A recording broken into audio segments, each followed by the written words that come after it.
n'y a pas de génocide à Gaza. Il y a la guerre. Elle nie à Israël le droit de se défendre contre le Hamas. Il faut au contraire apporter notre soutien au gouvernement et à l'État d'Israël. L'État d'Israël n'a pas déclenché cette guerre, elle lui a été imposée par les massacres commis par le Hamas. Israël reste un allié stratégique, l'une des rares démocraties du Proche-Orient et un partenaire commercial de premier plan.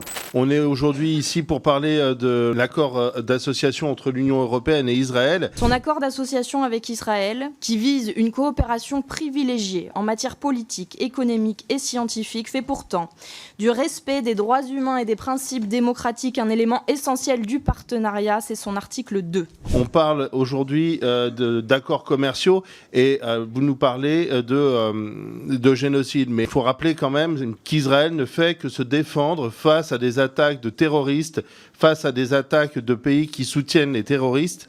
Depuis quand la tradition diplomatique de la France consiste à ne pas respecter sa parole, c'est-à-dire à ne pas envisager la suspension d'un accord qui contient en son sein une clause sur le respect des droits humains. Parce que les moyens de pression économiques, comme nous avons pu les appliquer sur la Russie par exemple, sont parmi les plus puissants pour faire entendre raison à des États qui commettent des atrocités. En menant une action unilatérale comme celle-ci, la France ferait cavalier seule et affaiblirait sa voix, et par conséquent ne serait sans doute plus autour de la table pour négocier une paix indispensable. Je veux rappeler ici que 17 pays ont soutenu l'initiative des Pays-Bas demandant une révision de cet accord d'association entre l'Union européenne et Israël. Je veux rappeler ici qu'une très large majorité des États dans le monde, quasiment 75%, soutiennent et reconnaissent aujourd'hui officiellement l'État de Palestine. C'est précisément en ne votant pas ces résolutions et c'est précisément en ne prenant pas position sur ce sujet que la France serait isolée. L'aide humanitaire, qu'elle soit de l'État d'Israël, qu'elle soit internationale, a toujours évidemment été acheminée pour la population palestinienne, bien évidemment que oui. Je ne connais aucune puissance génocidaire qui a alimenté la population qu'elle génocidait. Ça n'existe pas dans l'histoire de l'humanité, ce qui montre bien qu'il n'y a jamais eu d'intention génocidaire de la part de l'État d'Israël. De 1 341 000 tonnes de nourriture ont été envoyées dans la bande de Gaza, ce qui représente 1,5 kg par jour et par personne. Au total, il y a eu plus de 91 000 camions et 10 000 largages aériens pour acheminer 1 800 000 tonnes d'aide humanitaire. Je comprends aussi qu'elle puisse tenir ce genre de propos, parce qu'il y a quelques jours, elle a retweeté un tweet de l'ambassade d'Israël en France qui disait la chose suivante: nous sommes profondément préoccupés et inquiets des accusations erronées et totalement infondées portées par le ministre des Affaires étrangères, M. Jean-Noël Barrot, contre Tsahal et les efforts déployés par l'armée pour sécuriser la distribution de l'aide humanitaire à Gaza. Madame Yadan relaye donc la propagande de l'État israélien, relayée ici par son ambassade, et elle relaye également la propagande concernant la Gaza Humanitarian Foundation, qui a été créée par Israël et par les États-Unis pour se substituer aux Nations Unies et pour pas que les organismes des Nations Unies voient les crimes commis à Gaza. De nombreux camions d'aide humanitaire étaient bloqués côté Égypte, puisque entre El Arish et Rafah, il y a environ 50 km, et sur ces 50 km, des deux côtés de la route, il y avait des camions en file indienne remplis d'aide humanitaire qui étaient bloqués. J'ai eu l'occasion d'entendre Médecins du Monde. Il nous avait indiqué qu'en 18 mois, seuls 4 camions étaient entrés à Gaza. Israël est le fruit d'un mouvement d'émancipation, le mouvement sioniste, et que l'idée sioniste n'était pas de conquérir des terres pour un pouvoir impérialiste, mais de permettre au peuple juif de revenir sur sa terre ancestrale.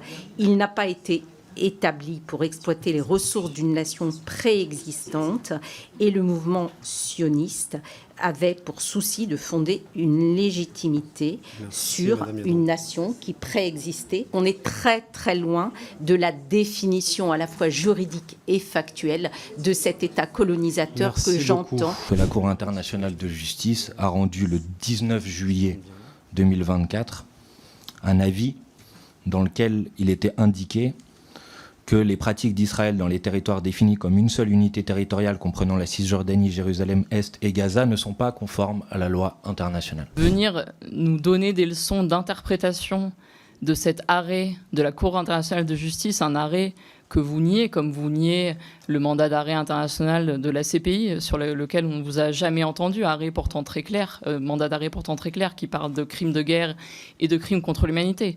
Vous niez le travail des rapporteurs spéciaux des Nations Unies. Vous niez le travail du secrétaire général des Nations Unies. D'ailleurs, vous n'avez rien dit lorsqu'il a été interdit de se rendre sur le territoire israélien. Vous niez le travail de toutes les ONG les plus crédibles dans notre pays et dans le monde entier, à savoir Amnesty International, MSF, Human Rights Watch. Que les députés macronistes, les députés de droite, les députés du Rassemblement national viennent de voter contre l'idée que la France appelle à soutenir les mandats d'arrêt qui ont été délivrés par la Cour pénale internationale.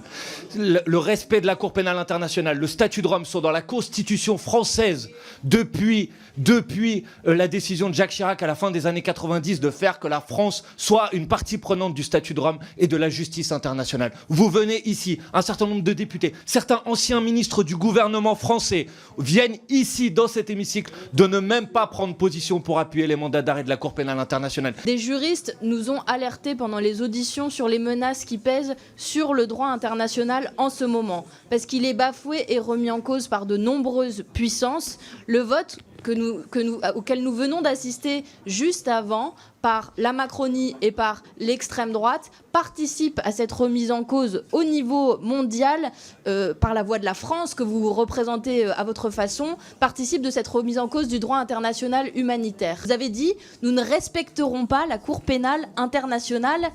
Vous êtes la représentation nationale française. La France est engagée devant la Cour pénale internationale. Vous vous faites décidément une piètre idée de votre mandat. Ça ne nous étonne pas après 8 ans, puisque vous avez pu passer 8 ans à montrer l'impunité dont vous pensez jouir. Désormais, vous pensez également pouvoir en jouir sur le plan du droit international. Nous ne sommes pas d'accord avec ça.